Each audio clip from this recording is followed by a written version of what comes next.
Hello friends, चला तर मग आपण आता दह्याविषयी माहिती जाणून घेऊया. 1. दुधात विरजण घातल्याने दही बनते.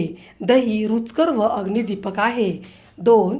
नुसते दही घेतल्याने त्याच्या चिकटपणामुळे अभिषंद डोळ्यांतून चिकट स्राव होणे, त्यामुळे अनेकदा डोळे चिटकतात होते. 3. मुगाच्या डाळीबरोबर दही घेतल्याने वातरक्त होत नाही. दह्यात तूप घातल्याने काफवृद्धी कमी होते. आवळ्याच्या चूर्णाबरोबर दही घेतले असता रक्त व पित्ताचे रोग होत नाहीत. दह्यात साखर, गूळ, मध किंवा तूप घालून ते सेवन करावे. दही नुसते न खाता ते मुगाबरोबर किंवा तुरीच्या वरणाबरोबर खावे. 4.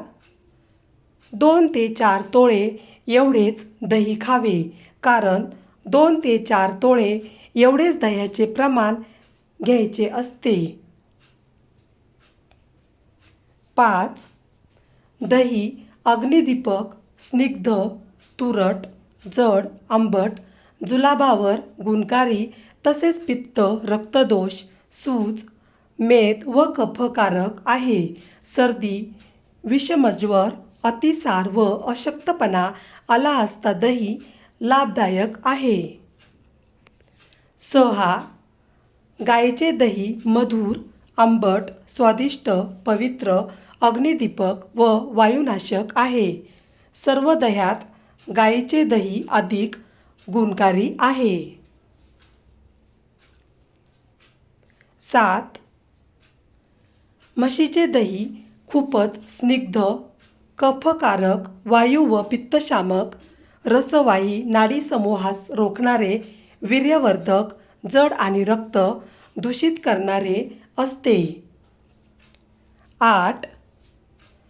बकरीच्या दुधाचे दही उत्तम प्रतीचे, जुलाबावर गुणकारी, हलके, त्रिदोषनाशक व अग्निप्रदीपक, तसेच श्वास, खोकला, अर्थ, क्षय व अशक्तपणावर गुणकारी असते.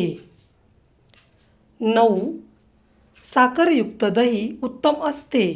ते तृषाशामक, पित्तनाशक, रक्तदोष किंवा रक्तपित्त व दाहनाशक असते. साखरेबरोबर दही सेवन केल्याने त्यातील पाचक शक्ती वाढते. 10. फडक्यातून गाळलेल्या दह्याला चक्का म्हणतात. चक्क्यात साखर, वेलची वगैरे मसाला घालून श्रीखंड बनवले जाते. ते दाह, पित्त व तृषाशामक असते. 11. रात्री दही खाऊ नये.